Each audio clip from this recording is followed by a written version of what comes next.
أعوذ بالله السميع العليم من الشيطان الرجيم بسم الله الرحمن الرحيم الحمد لله رب العالمين الحمد لله ولي الصالحين الحمد لله نحمده ونستعينه ونستهديه ونتوب إليه ونعوذ بالله من شرور أنفسنا ومن سيئات أعمالنا من يهد الله فهو المهتدى ومن يضلل فلن تجد له وليا مرشدا وأشهد أن لا إله إلا الله وحده لا شريك له وأشهد أن محمدا عبده ورسوله وصفيه وخيرته من خلقه اللهم صل وسلم وبارك على سيدنا محمد النبي وعلى أزواجه أمهات المؤمنين وذرياته وآل بيته كما صليت على سيدنا إبراهيم في العالمين إنك حميد مجيد رب اشرح لي صدري ويسر لي أمري واحلل عقدة من لساني يفقه قولي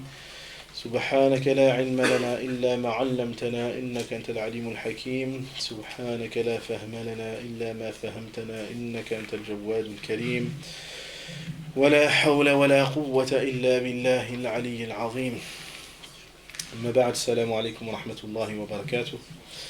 Chères sœurs, chers frères, on débute cette réunion, cette rencontre par le fait de remercier Allah subhanahu wa ta'ala qui nous a permis de nous réunir en ce lieu pour pouvoir ensemble passer un moment de foi, un moment de rappel, un moment dans lequel on se rapproche de notre Créateur et dans lequel il nous purifie et nous pardonne nos péchés.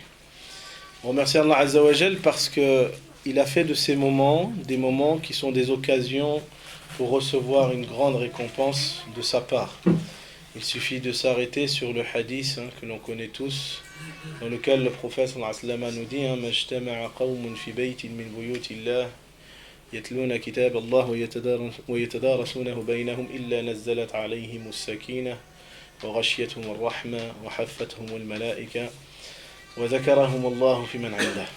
Ce hadith authentique que l'on trouve chez l'imam Bukhari et chez Muslim, dans lequel le prophète alayhi salatu wassalam nous dit: il n'y a pas un groupe de personnes qui se réunissent dans une des maisons de Dieu, soit pour y lire son livre, soit pour l'étudier, sans que la quiétude, sakina, descende sur eux, que la miséricorde nous les enveloppe, qu'ils soient entourés par les anges et qu'ils soient mentionnés par Allah. Aussi, chères sœurs et frères, il est de notre devoir de prendre conscience de la faveur et de la grâce dans laquelle nous sommes en ce moment précis. Allez, chacun d'entre nous, il se pose cette question, il se dit: qu'est-ce que j'ai fait de spécial? Qu'est-ce que j'ai fait de particulier pour mériter que Dieu me mentionne en ce moment même? Et qui je suis et qui je représente? Qu'est-ce que je suis dans toute la création d'Allah Azza wa Jal pour mériter une telle faveur et un tel honneur de la part du Créateur? Et c'est important pour nous qu'on prenne conscience de ça, parce que, en vérité, si on revenait chacun d'entre nous, et moi le premier, à nos négligences, à nos péchés, à nos lacunes, on sait bien qu'on ne mérite pas. Walakin Allah Azza wa Jal Karim, mais Dieu il est généreux, il ne donne pas en attendant un retour de la part des autres. Il est le généreux dans l'absolu et il comble de ses bienfaits ses serviteurs, qu'ils le méritent ou pas. Et c'est pour ça qu'on doit remercier Allah Azza wa Jal de façon à ce que Dieu nous donne plus. Allah Ta'ala nous dit: وَلَا إِن شَكَرْتُمْ لَأَزِيدَنَّكُمْ. Et on pourrait se dire: mais qu'est-ce que Dieu pourrait nous donner plus que cela? Déjà son pardon, que les anges nous entourent, que Sakina descende sur nous, qu'on soit mentionné auprès de lui. Ben, Allah Azza wa Jal qui nous accorde sa satisfaction, parce qu'il n'y a rien de plus grand et de plus honorifique qu'Allah subhanahu wa ta'ala nous accorde sa satisfaction. C'est mieux que le paradis, c'est mieux que tout. Wa ridwanullahi akbar. La satisfaction de Dieu est meilleure que le paradis, plus grande. Aussi, on remercie nos sœurs et nos frères du JM et du centre Châteauby qui nous ont permis de pouvoir se réunir et vivre ensemble ce moment de foi. Et on demande à Allah Azza wa Jal qu'il fasse ce moment pour eux une source de joie et de rétribution le jour de la résurrection. Alors, Inch'Allah, on va essayer de s'arrêter pendant un moment sur la question de l'importance du temps et de la gestion du temps et du fait de savoir gérer son temps et de pouvoir, à travers le temps que Dieu nous a donné, pouvoir donner à chacun son droit, puisque c'est ça l'objectif pour lequel Dieu nous a créés. On va essayer de s'arrêter donc sur cette notion-là pour comprendre justement dans un premier temps pourquoi Dieu nous a créés, quel est l'objectif pour lequel il nous a mis sur terre, et en fonction de cet objectif, comment je dois donc capitaliser ce temps que Dieu m'a donné pour pouvoir en profiter au maximum. Et là, pour prendre conscience de la chose, la première information que chacun d'entre nous doit assimiler et comprendre, et cette compréhension doit devenir par la suite une certitude, une conviction dans notre existence, c'est de connaître le but pour lequel Allah subhanahu wa ta'ala nous a créés. Allah azza wa jal, il nous a créés dans un but bien précis. C'est pas par hasard. Hasha lillah. Dieu ne crée pas les choses en vain. Il les crée dans un but bien défini et dans une raison qui est dans sa sagesse divine. Et il nous interpelle, nous ainsi que les génies, pour nous dire qu'il nous a créés pour un but bien précis. Je l'ai créé, les génies et les hommes, que pour qu'ils m'adorent, dans le but exclusif de l'adoration. Dans le but exclusif de l'adoration. Et là, il est du devoir de chacun de méditer et de comprendre quel est le sens et la raison d'être de ce texte. Quelle est la finalité qui nous est demandé de chercher et quelle compréhension nous devons tirer et quels enseignements nous devons prendre de ce texte. Je n'ai créé les génies et les hommes que pour qu'ils m'adorent. Là, je vous pose la question, mes sœurs et frères, qu'est-ce qu'on doit comprendre de ce verset ?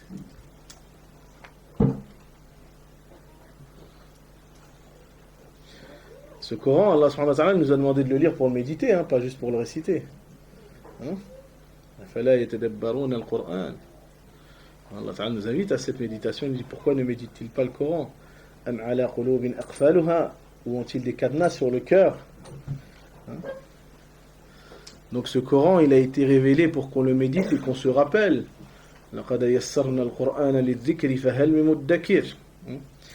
Nous avons certes facilité le rappel dans ce Coran. Y a-t-il seulement des gens qui se rappellent ?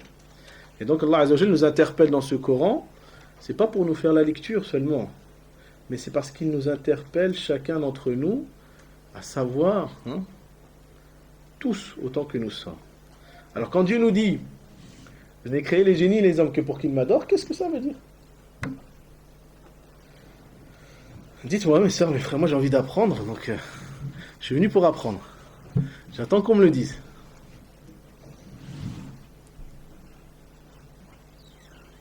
Il ne faut pas être timide. Personne qui sait ce que ça veut dire. Naam.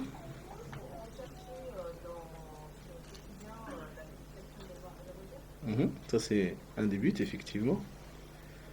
Al-ibada, oui, ma sœur Nejma. Aussi, quand Dieu dit وَمَا خَلَقْتُ الْجِنَّ وَالْإِنسَ إِلَّا لِيَعْبُدُونَ, il n'est créé que pour l'adoration. Mais l'adoration, est-ce que c'est une finalité en soi ? Déjà. Je vous pose la question. Est-ce que l'ibada est une finalité en soi dans l'existence de l'homme ? Oui ou non ? Vous êtes d'accord avec moi ? Oui ou non ? Oui, non. Alors si ce n'est pas une finalité, quelle est la finalité ? Dans ce cas-là, pourquoi Dieu dit « Illa liya'budun » ? Naam. Parce que l'ibada, elle a un but précis. L'ibada, ce n'est pas une finalité, mais un outil. Un outil avec lequel on doit arriver à une finalité. Allah Azza wa Jalla nous dit dans le Coran, Ya ayyuhan nas, u'budu rabbakum alladhi khalaqakum walladhina min qablikum la'allakum tattaqun. Dieu dit dans le Coran, dans le sens, bien sûr, ô vous les gens, adorez votre Seigneur, qui vous a créé ainsi que ceux qui vous ont précédés, ainsi atteindriez-vous la piété. On avance un peu dans la réflexion. Donc Dieu nous a créés pour l'ibada, pour qu'on l'adore, sauf que cette ibada n'est pas une finalité, puisque l'ibada est un outil pour atteindre quoi? La piété. Qu'est-ce que la piété? La crainte. La crainte de quoi? Du fromage, de la banane, du châtiment d'Allah. Alors, c'est pas vraiment ça, at-taqwa. On a souvent, vous savez, quand on aborde la question de taqwa, cette image de sentiment de peur. Alors, qu'est-ce que la crainte référentielle, ma sœur? C'est un sentiment qu'un serviteur peut ressentir envers son créateur, mais dans le bien, pas forcément pas dans la peur, c'est une forme d'humilité. Ça se ressent, je ne sais pas comment expliquer. Vous savez, je vous dis ça, je vous titille forcément, parce que quand on aborde des notions et des concepts, il est du devoir de chacun d'entre nous de savoir de quoi on parle. Ça, si j'ai un conseil à vous donner, mes chères sœurs et frères, c'est que tout ce que vous puissiez aborder comme concept, avant de le développer, de le réfléchir, de l'analyser, il faut le définir. Parce qu'on ne peut pas étudier une chose tant qu'on n'est pas capable de la définir. Alors, l'ibada, on va revenir dessus. Sur la question de taqwa, nos savants, qu'est-ce qu'ils nous disent? Ils nous disent que taqwa, c'est le fait de faire ce que Dieu nous a prescrit par amour pour lui. On n'est pas dans un sentiment de peur, mais d'amour. C'est le fait de faire ce que Dieu nous demande de faire parce qu'on l'aime.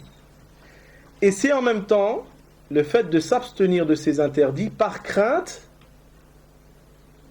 de se retrouver loin de l'être aimé. Pas du châtiment.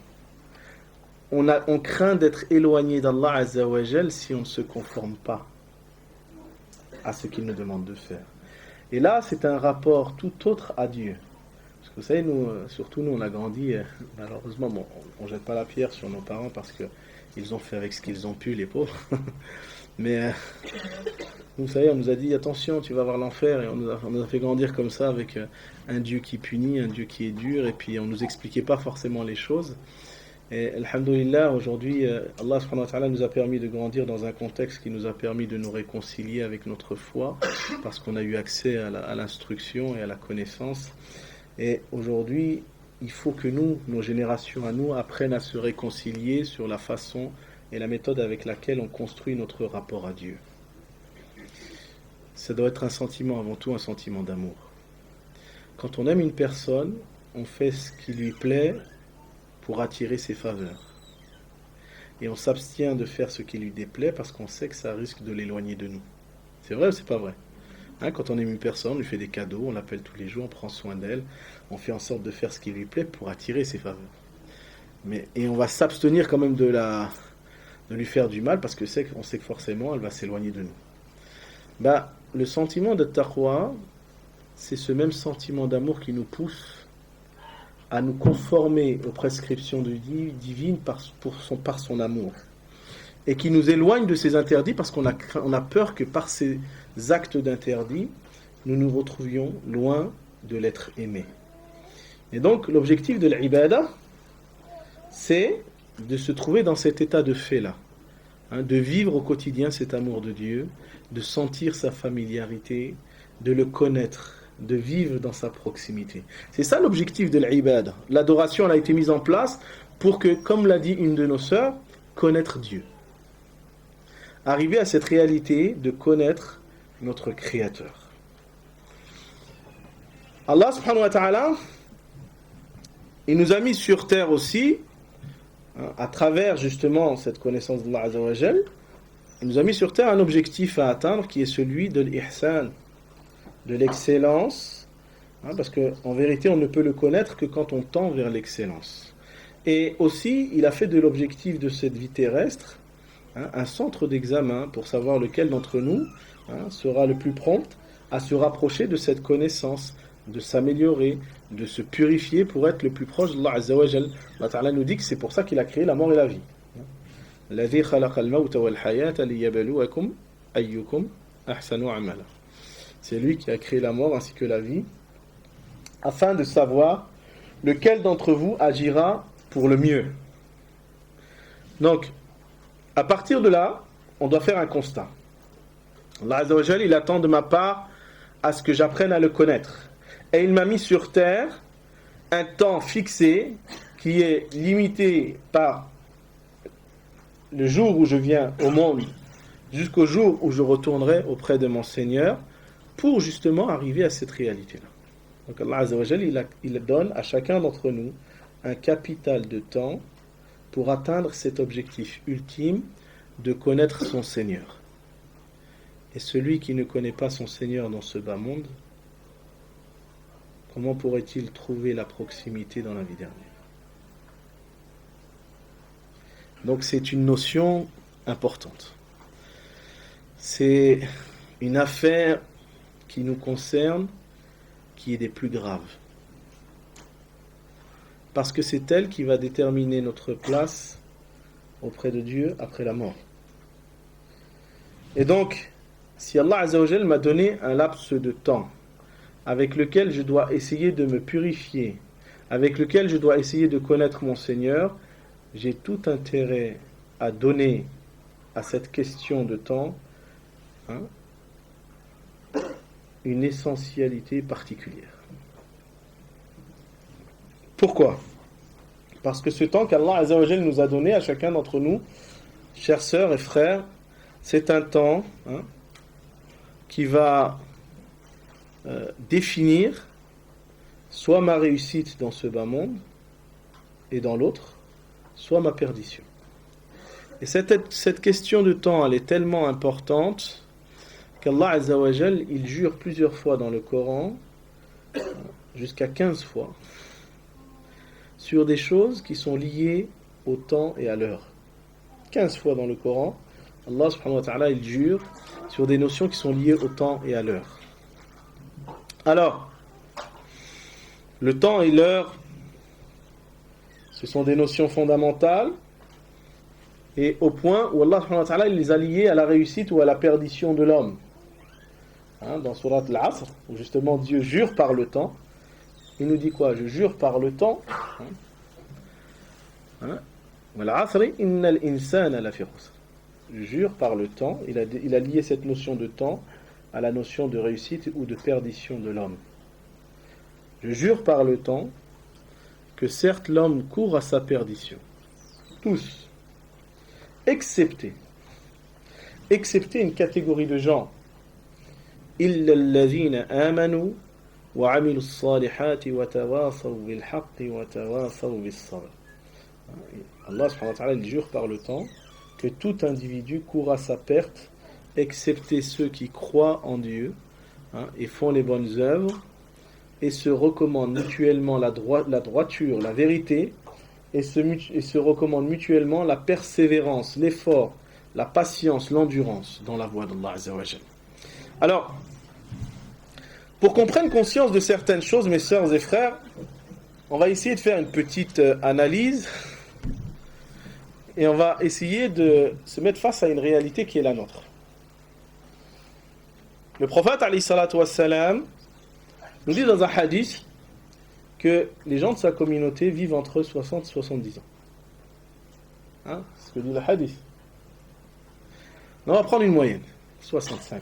Ouais, on va compter 65. Imaginons que l'être humain, il vit 65 ans. Une moyenne de vie de 65 ans. Parce que, en vérité, notre existence est une succession de jours et de nuits. D'accord? Hassan al-Basri, il dit à ce sujet-là, Ya ibn Adam, ô fils d'Adam, en vérité, tu n'es qu'une succession de jours, et à chaque jour qui passe, c'est une partie de toi qui s'en va. Ça, il faut qu'on en prenne conscience de cela. Hassan al-Basri, il nous rappelle cette essentialité-là, il nous dit, oh toi, fils d'Adam, les jours ils passent, et ces jours qui passent, c'est une partie de toi qui s'en va, parce que ce jour-là, il ne reviendra plus. Une fois qu'il est passé, il est passé. Tu ne peux plus le faire revenir. C'est pour ça que ceux qui disent que le temps c'est de l'argent, je dirais non, le temps c'est la vie. Parce que l'argent, tu peux le perdre, tu peux le récupérer. Mais les jours qui passent de ton existence, une fois qu'ils sont passés, ils ne reviendront plus jamais. Alors, de façon pragmatique, imaginons, voilà, on s'arrête sur la moyenne que le prophète alayhi salatu wassalam, nous a donnée d'une existence d'un être humain qui vit entre 60 et 70 ans dans la communauté du prophète sallallahu alayhi wa sallam, ce qui fait une moyenne de 65 ans. D'accord ? Alors, sur une vie moyenne de 65 ans, on va estimer que l'être humain n'est pas responsable juridiquement parlant pendant les premières années de sa vie. Le prophète nous dit, toute personne est responsable devant Dieu, sauf 3. L'enfant jusqu'à ce qu'il devienne pubère, le fou jusqu'à ce qu'il retrouve la raison, et l'endormi jusqu'à ce qu'il se réveille. Alors, si on revient sur la question de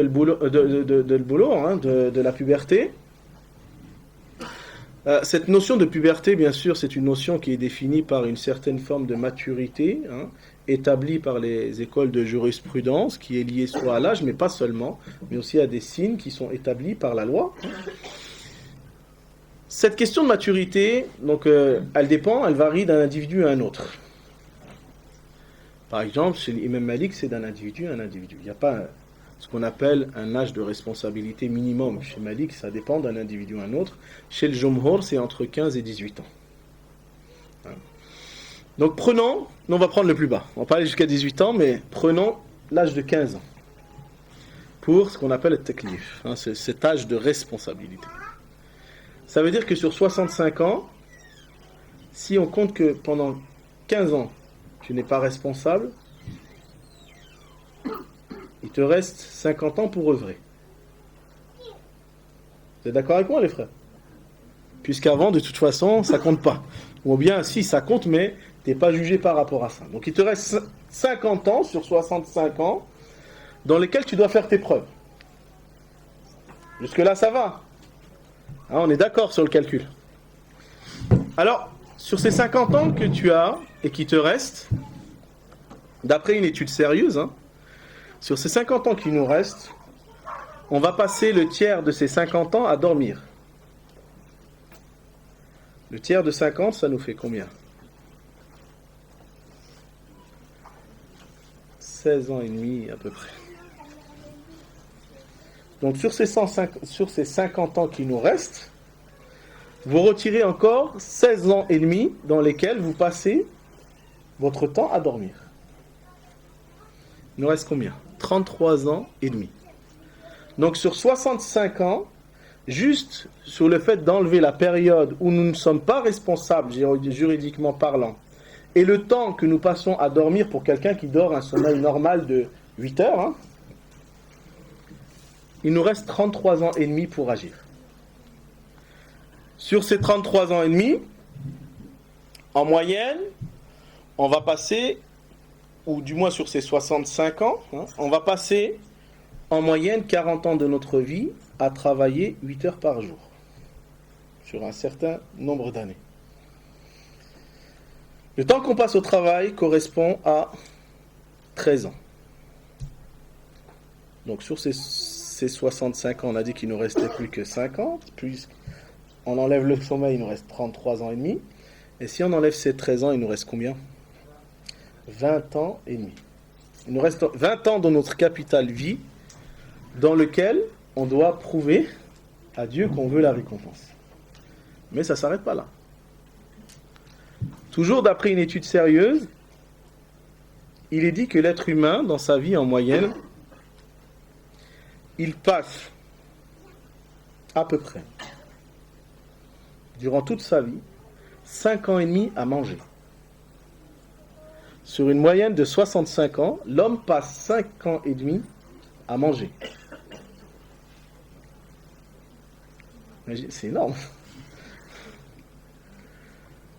Alors, 20 ans et demi, on enlève les 5 ans et demi, il nous reste combien ? 15 ans et demi. On est d'accord ?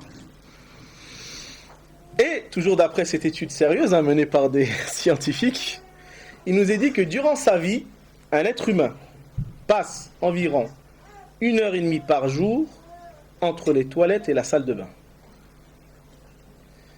Si on met ça à la moyenne de sa vie, il passe 4 ans de sa vie dans les toilettes et dans la salle de bain. Donc on l'enlève encore. Il nous reste combien ? 11 ans. Sur 60 ans, 65 ans d'existence, il ne nous reste plus que 11 ans pour prouver et pour agir. Vous imaginez ce qu'il nous reste ?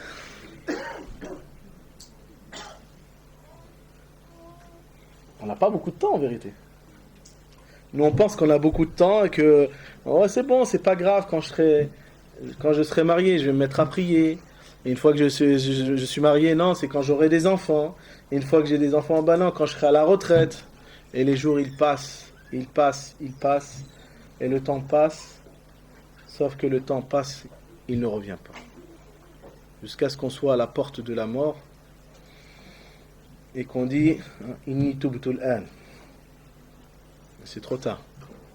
Il ne faut pas attendre d'avoir l'agonie et que l'ange de la mort nous visite pour se repentir et recadrer nos vies. Il faut, dès que on a la prise de conscience que ce capital temps est un capital temps qui est court, faire en sorte de l'optimiser et de le remplir des meilleures choses. Alors ça ne veut pas dire que mes sœurs et frères, à partir d'aujourd'hui, on va s'arrêter de vivre et qu'on va se mettre dans une grotte en attendant que la mort nous vienne, en prière et en jeûne. Non. Mais faire en sorte que toute notre existence soit une recherche perpétuelle de la satisfaction d'Allah Azza wa Jal et le fait de préparer justement notre rencontre avec lui. Et c'est pour cela, pour arriver à cette réalité-là, eh bien, il faut qu'on prenne conscience de cette chose-là. Que la vie est courte et que de cette vie dépendra notre rencontre avec Allah subhanahu wa ta'ala. J'ai 11 ans en moyenne, ça peut être un peu plus, un peu moins, pour faire en sorte d'être prêt à rencontrer mon Seigneur. Mais même ces 11 ans, on se pose la question, chacun d'entre nous, mes sœurs et frères, sur ces 11 ans, combien en vérité je donne ? Qu'est-ce que je fais ? Quel effort j'ai fourni pour me retrouver proche d'Allah Azza wa Jal ? Est-ce qu'on fait partie de ces gens qui se précipitent et qui concourent au pardon d'Allah Azza wa Jal ? Parce que c'est une invitation qu'Allah subhanahu wa ta'ala nous fait. Il nous dit Sari'u ila maghfirati min rabbikum wa jannatin 'arduha as-samawati wal ard u'iddat lil muttaqin. وسابقوا إلى مغفرة من ربكم وجنة عرضها كعرض السماء والأرض أعدت للذين آمنوا بالله ورسله واستبقوا الخيرات أينما تكونوا يأتي بكم الله جميعا فاستبقوا الخيرات إلى الله مرجعكم جميعا فينبئكم بما كنتم فيه تختلفون. Allah il nous interpelle dans le Coran et il nous dit et concourez à un pardon de Dieu, ainsi que déjà un jardin large comme les cieux et la terre réservé aux gens pieux. Soyez les premiers au pardon de Dieu, ainsi qu'un jardin large comme les cieux et la terre réservé à ceux qui croient en Dieu et en ses messagers. Il nous dit aussi, soyez les premiers dans les bonnes œuvres, fastabiqul khayrat, car quel que soit l'endroit où vous vous trouvez, Dieu peut vous prendre tous. Il nous dit aussi, soyez les premiers dans les bonnes œuvres, car votre retour à tous est auprès de Dieu et il vous informera de ce sur quoi vous étiez divergents les uns envers les autres. Donc Allah Azza wa Jal nous informe et il nous avertit, il nous met en garde que ce capital temps, qui est un capital temps qui reste quand même, si on fait un peu l'opération pas très long, eh bien si on le néglige, on peut se retrouver dans une situation qui risque d'être difficile pour nous. Parce que vous savez qu'il y a des gens, le jour dernier, qui n'ont pas fait attention à ce temps qui passe, ils vont éprouver des regrets. Et ils vont vouloir revenir. Et ils vont dire, Ya Allah, ils vont s'adresser à Dieu. Allah Ta'ala nous dit, وَلَوْ تَرَى إِذْ وُقِفُوا عَلَى النَّارِ فَقَالُوا يَا لَيْتَنَا نُرَدُّ وَلَا نُكَذِّبَ بِآيَاتِ رَبِّنَا وَنَكُونَ مِنَ الْمُؤْمِنِينَ. Il dit, et lorsqu'ils seront debout devant l'enfer, ils diront aux pauvres de nous, si seulement nous revenions en arrière et que nous croyions au signe de notre Seigneur et que nous étions parmi les croyants. Mais Allah Ta'ala nous dit, hein, en vérité c'est faux.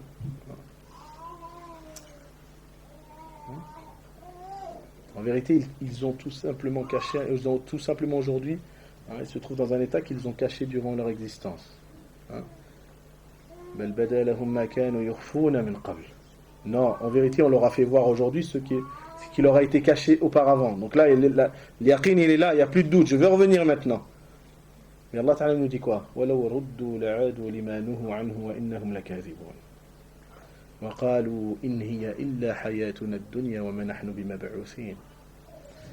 En vérité, si on les ramenait à leur existence, ils reviendraient exactement aux mêmes habitudes, parce qu'en vérité, ils sont des menteurs.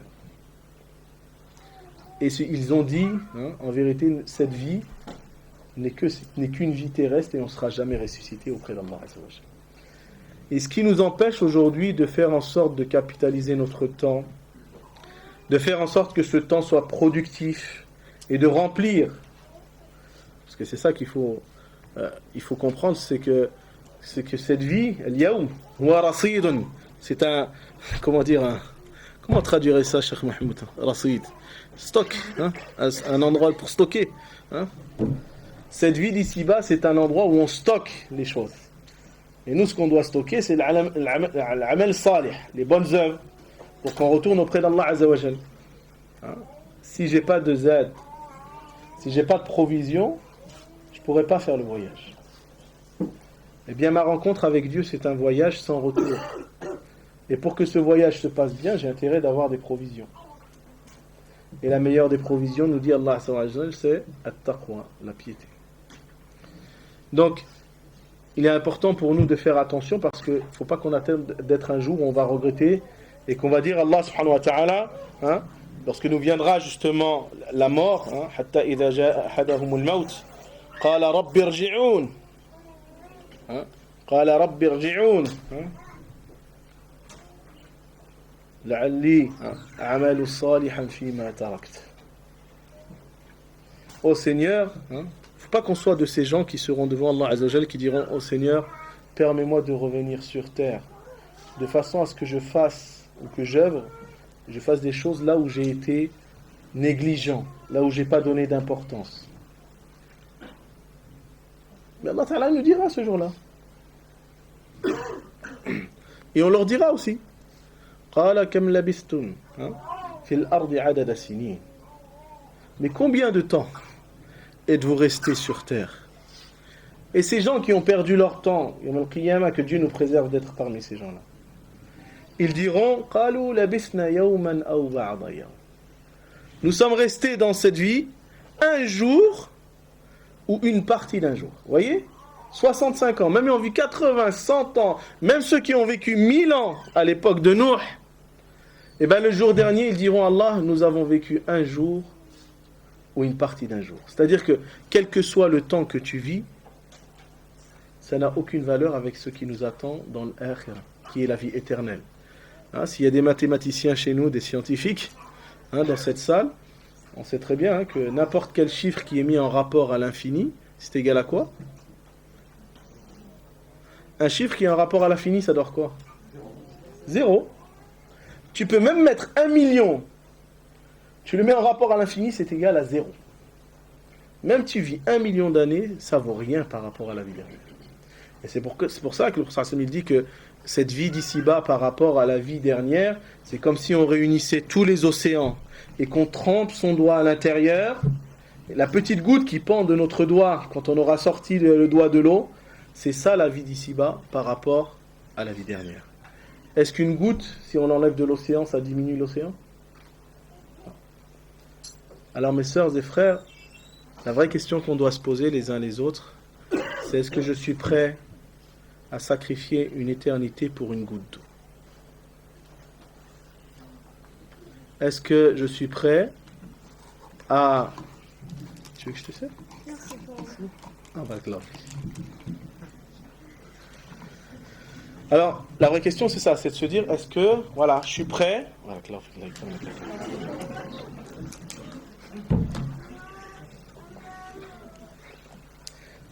qu'Allah t'abreuve de la boisson du paradis. Donc, c'est important que on prenne conscience de cette réalité-là, parce que le temps, il passe et qu'on va devoir rendre des comptes. Et que même les gens qui croient en Dieu, le jour dernier, ils auront des regrets. Le regret des gens pieux le jour dernier, c'est un regret qui concernera le temps où ils n'ont pas mentionné leur Seigneur. Parce que vous savez qu'Allah subhanahu wa ta'ala nous apprend que le paradis, il a 100 degrés.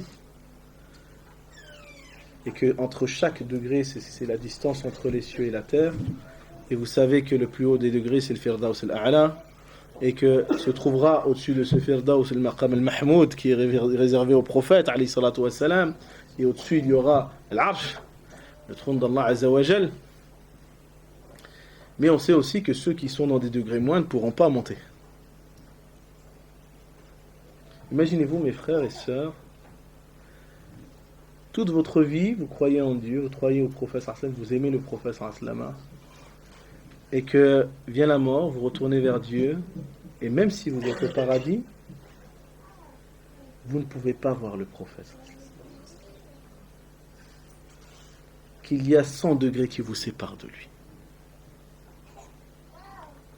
Est-ce que c'est pas une forme de regret qui va se susciter dans nos cœurs? Tu es au paradis, oui, mais il est où le Nabi, alayhi salam? Sont où les Sahaba? Sont où les gens pieux? Ah ben, ils sont 100 degrés plus haut. Oui, ils peuvent descendre nous voir, s'ils ont envie. Vous savez, c'est pour ça que le prophète sallam, il a dit à ses compagnons, lorsque vous demandez le paradis, demandez le Firdaus al-A'la. Ne demandez pas les basses aspirations, ayez de hautes aspirations. Parce que si on aime vraiment le prophète, alayhi salam, eh ben on doit faire en sorte d'être avec lui. Et être en sorte d'être avec lui, ça passe par une notion de sacrifice. De ne pas donner des options de notre temps à Dieu et à son prophète. De ne pas faire que Dieu et notre prophète, alayhi salam, occupent des espaces de notre agenda. De ne pas faire que nos vies, que Dieu et son prophète tournent autour de nos vies, mais faire plutôt que nos vies tournent autour de Dieu et son prophète. C'est pas la même chose. Mais aujourd'hui c'est ça. Bon, j'ai un quart d'heure, ça je vais le placer dans ma semaine, je vais pouvoir faire telle chose pour Dieu. Je le passe dans un quart d'heure, comme ça vite fait dans mon agenda. Mais c'est pas ce qu'il nous est demandé de faire. Il nous est demandé au contraire de faire que nos vies soient pour Dieu et son prophète, alayhi salatu wassalam. قُلْ إِنَّ صَلَاتِي وَنُسُكِي وَمَحْيَايَ وَمَمَاتِي لِلَّهِ رَبِّ الْعَالَمِينَ. Ce verset-là, on doit le méditer chacun d'entre nous. Dit, mes prières, mes actes de dévotion, mais ma vie et ma mort appartiennent à Dieu. Faites en sorte que vos vies soient une recherche perpétuelle de la satisfaction d'Allah. Ça ne veut pas dire qu'il faut s'arrêter de vivre, parce que le vrai problème, il est là. Pour en revenir à ce que je disais au début, وَمَا خَلَقْتُ الْجِنَّ وَالْإِنسَ إِلَّا لِيَعْبُدُونَ. Nous, on considère que l'ibada, c'est juste la prière, c'est juste le jeûne, c'est juste le fait de lire le Coran, c'est juste le fait de s'asseoir, faire du dhikr, ou des choses de ce genre-là. Mais travailler, ça peut devenir un acte d'adoration. Si quand tu travailles, tu le fais avec l'intention d'apporter chez toi un rizq qui soit halal, une subsistance halal, une subsistance avec laquelle tu vas te nourrir, et préserver ta santé pour adorer ton Seigneur et faire des bonnes œuvres. Et bien tout le temps que tu passeras au travail, c'est une ibada. Le prophète nous dit même le fait de mettre une bouchée dans la bouche de ton épouse, c'est une sadaqa. Et en réalité, il faut essayer de faire en sorte que toute notre existence, nous la faisons dans le rappel perpétuel d'Allah Azza wa Jal. Faire en sorte que notre quotidien, dès que j'ouvre les yeux le matin, ce qui m'importe, c'est qu'est-ce que je vais faire pour plaire à Dieu. Et le soir, c'est qu'est-ce que je n'ai pas fait pour plaire à Dieu. de commencer par le souci de plaire à Dieu et de finir sa journée en se faisant un bilan, une introspection pour pouvoir s'améliorer. Et d'habiter nos journées comme ça. Hein, ça ne veut pas dire que si je prie pas, je ne suis pas dans l'adoration. Mais même dans mon travail, je suis dans l'adoration. Avec ma famille, je suis dans l'adoration. En privé, je suis dans l'adoration. Même quand tu viens dormir, tu peux être dans l'adoration. Donc ça nous dit quoi? Celui qui le soir fait ses ablutions, invoque Dieu, avant de dormir, tout le temps où il dort, et en ayant l'intention de se reposer pour se lever et adorer son Seigneur, tout le temps où il dort, un ange lui inscrit des bonnes actions. T'imagines, toi, tu dors et les anges, ils t'inscrivent des hasanat? Bon, c'est sûr qu'il ne faut pas dormir jusqu'à midi, hein, soyons clairs. Mais, c'est plus qu'une grâce matinée, mon frère. Non, alhamdoulilah, il faut qu'on apprenne à gérer notre temps et de donner notre temps et à chacun son haqq. Et la véritable adoration de Dieu, c'est de trouver cet équilibre entre justement ma personne, ce qui va apporter mon bien-être aussi à moi, parce qu'il ne faut pas croire que Dieu, en nous demandant de l'adorer, il veut notre mal-être, il veut notre tristesse ou la difficulté. Au contraire, Allah Azza wa Jalla nous dit dans le Coran, yuridu bikum al-yusra wa la yuridu bikum al-usra. Wa ma ja'ala alaykum fi ad-din min haraj. Au prophète sallallahu alayhi wa sallam, il lui dit même au prophète, هذا كتاب أنزلناه فلا يكن في صدرك حرج منه. Même au prophète sallallahu alayhi wa sallam, il lui a dit, ce livre-là, nous l'avons fait descendre sur toi de façon à ce que tu ne dois pas y avoir dans ce livre une gêne. Tu ne dois pas y trouver une gêne, une contrainte. Donc cette religion qu'Allah Azza wa Jalla nous a demandé de suivre, c'est pas pour nous punir ou pour nous mettre un fardeau dans nos existences, mais au contraire. Allah Azza wa Jalla, par son amour pour nous, il nous montre la voie de notre réussite dans cette vie et dans l'autre. C'est-à-dire que si tu cherches le bonheur en dehors de ce que Dieu te demande de faire, tu ne le trouveras pas. Et si Dieu te demande de faire de ta vie un rappel, c'est pour toi. Pourquoi? Parce que être dans le rappel perpétuel de Dieu, c'est ça le véritable bonheur. Allah Ta'ala nous dit dans le Coran, وَالَّذِينَ آمَنُوا وَتَطْمَئِنُّ قُلُوبُهُم بِذِكْرِ اللَّهِ أَلَا بِذِكْرِ اللَّهِ تَطْمَئِنُّ الْقُلُوبُ. Sont ceux qui ont cru et dont les cœurs s'apaisent au rappel de Dieu.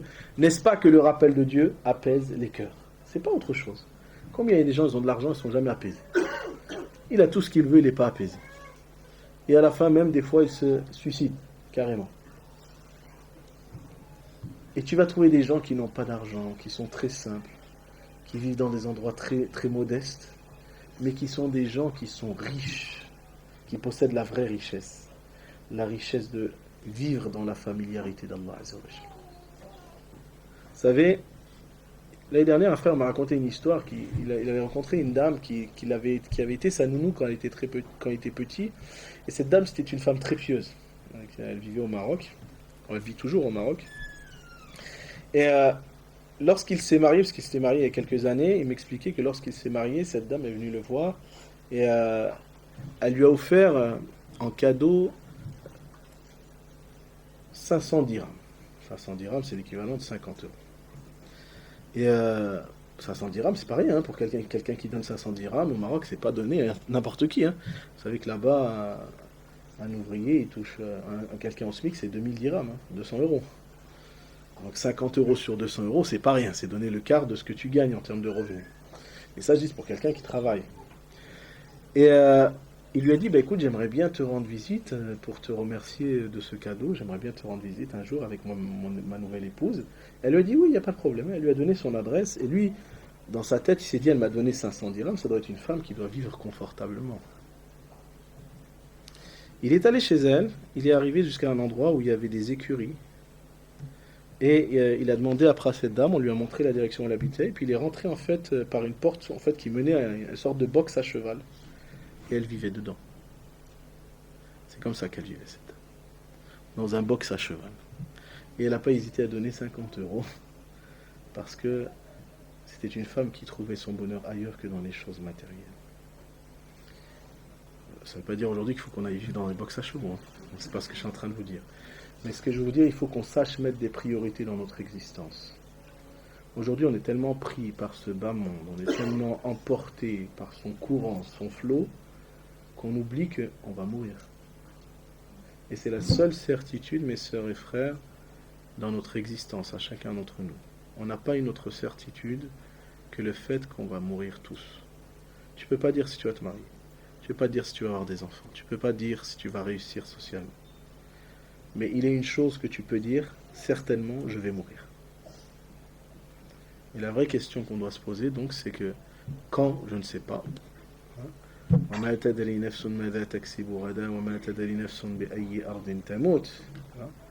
chaque âme ne sait pas sur quelle terre, sur ce qu'elle va faire le lendemain, et aucune âme ne sait sur quelle terre elle va mourir, mais ce qui est sûr, c'est qu'elle va mourir. Chaque âme goûtera la mort. Donc comment je vais faire en sorte de faire de cette mort qui est un passage, ila al-hayat al-akhirah. Donc ce passage qui est vers la vraie vie, comment je vais faire en sorte de le capitaliser pour rencontrer Dieu alors qu'il soit satisfait de moi.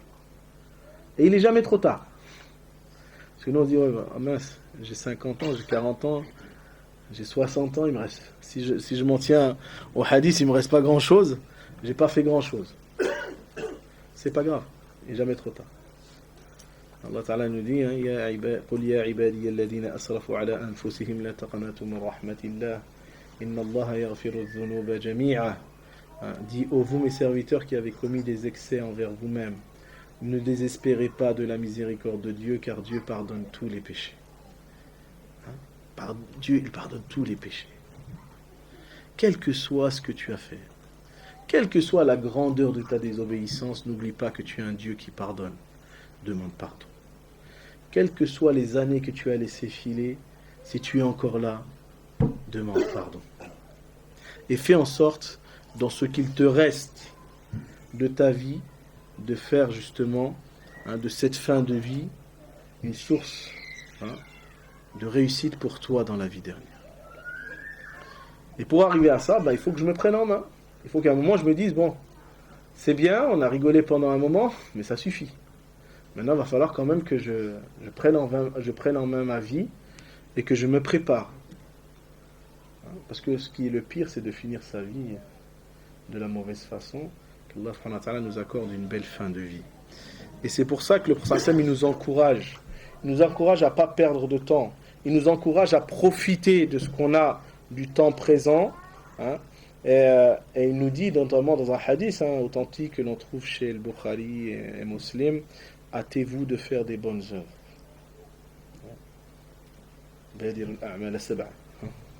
Hâtez-vous de faire les bonnes œuvres avant que vous ne soyez empêchés par 7 choses. C'est quoi la première? Une maladie avant c'est la maladie la première, il me semble. La vieillesse? C'est quoi alors? Pauvreté. Hâtez-vous de faire les bonnes œuvres avant que vous soyez empêchés par 7 choses. La première, c'est al-faqr. Une pauvreté qui va faire quoi? Qui va vous faire oublier. Une pauvreté qui va vous faire oublier d'œuvrer. Parce que, après, votre souci, ça sera de manger. Si tu ne manges pas, ton seul souci, c'est de manger. Donc, hâtez-vous de faire les bonnes œuvres avant que vous soyez empêchés par cette chose. Premièrement, une pauvreté qui vous fera oublier. Ensuite, deuxième, Rina, l'inverse. Une richesse qui va vous rendre mutriya, arrogant, transgresseur. Ensuite, une maladie qui va vous rendre quoi? Qui vous rend impotent. Ensuite, une vieillesse qui va vous affaiblir l'esprit. Ensuite, une mort qui mettra fin à toutes les œuvres. Mais il ne s'arrête pas là, le prophète. Aussi, Ad-Dajjal.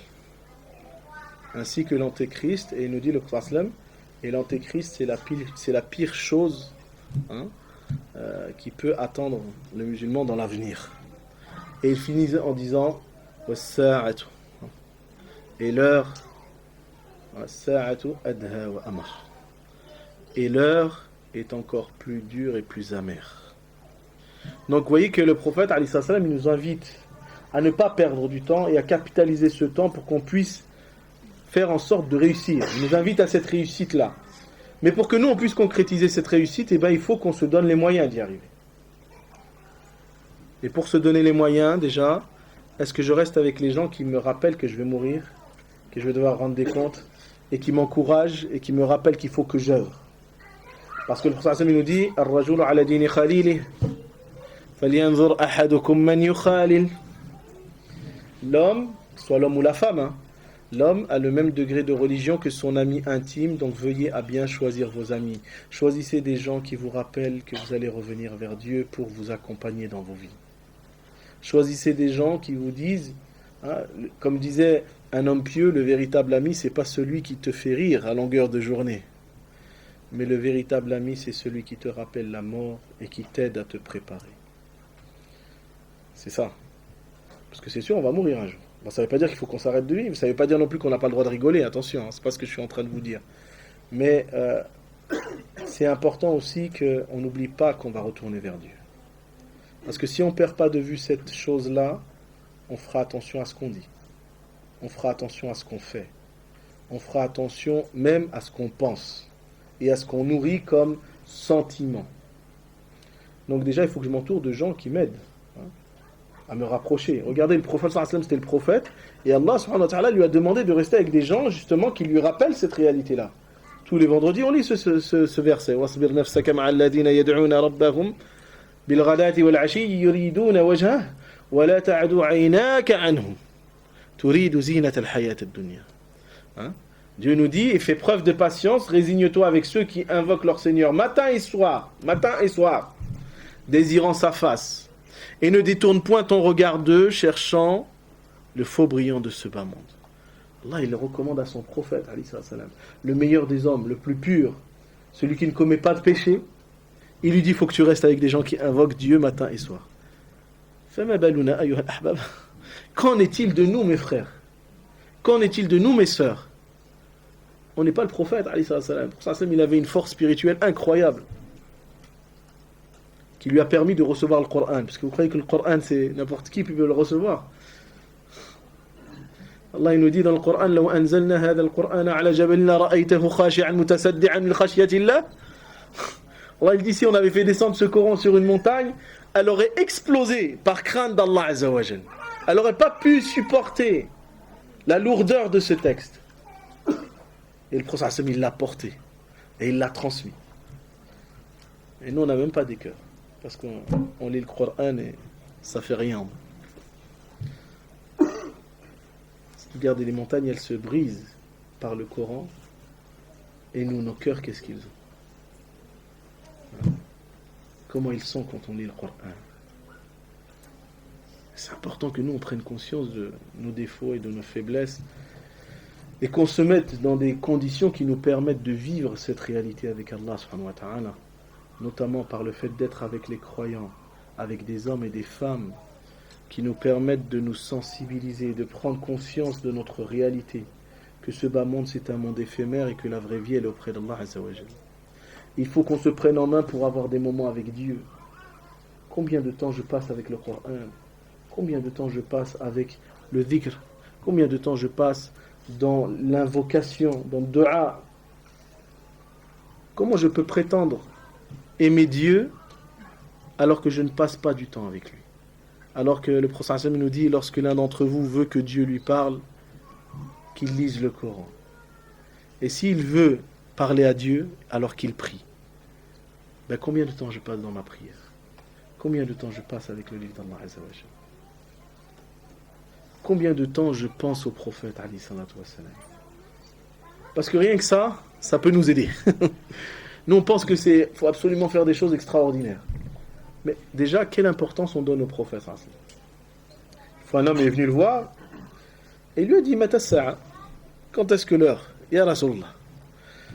Et le Prophète sallallahu il l'a renvoyé à l'essentiel. Il lui a pas dit je sais pas. Il lui a pas dit comme Jibril quand il lui a questionné, il lui a dit Mal mas'oulu a'lamu anha min as-sa'il. Le questionné n'en sait pas plus que celui qui le questionne. Mais il l'a ramené à l'essentiel. Il a dit à cet homme Wa madha wajadtana. Qu'est-ce que tu as préparé? Qu'est-ce que tu as fait pour ce moment? Il l'a ramené à l'essentiel. Et cet homme, il lui a dit, en vérité, je n'ai pas préparé grand-chose en matière de ibadah, de prière, et de jeûne, et de lecture du Coran. Il dit, walakinni uhibbu Allah wa rasul. Mais j'aime Dieu et son prophète. Il a répondu alayhi salatu wa salam à cette affirmation Al-mar'u ma'a man ahab. L'homme est avec celui qu'il a aimé. Anas ibn Malik, qui rapporte ce hadith, il a dit il n'y a pas une parole du prophète sallallahu qui nous a rendu plus heureuses que celle-là. Que le jour où le prophète il a dit l'homme il sera avec les personnes qu'il aime. Il dit parce que moi j'aime Dieu, j'aime son prophète, j'aime Abu Bakr, Omar, Othman, Ali, et je sais que je ne pourrai pas faire comme eux, et je demande à ce qu'Allah subhanahu wa ta'ala me mette avec eux le jour dernier parce que je les aurais aimés. Eh bien, oui, soyons pragmatiques, mes sœurs et frères, on ne fera jamais ce que les compagnons ont fait. On n'aura jamais une intensité de foi telle que la leur. Mais parce qu'on nourrit leur amour et qu'on l'entretient en nous, on peut être avec eux. Alors, est-ce qu'on fait ce devoir? Est-ce qu'on fait ce travail-là d'aimer Dieu, d'aimer son prophète, alayhi salatu wassalam, et de faire en sorte aussi d'être aimé de Dieu et de son prophète? Qu'Allah subhanahu wa ta'ala nous accorde leur amour et qu'il nous permette de faire en sorte que Dieu soit nos priorités dans nos vies et qu'il nous aide à trouver un équilibre entre chacun de nos devoirs, parce qu'on sera chacun de nous questionné au sujet de nos devoirs. أقول قولي هذا وأستغفر الله لي ولكم إنه غفور رحيم فاستغفروه يغفر لكم واشكروه على نعمه يزد لكم وآخر دعوانا أن الحمد لله رب العالمين.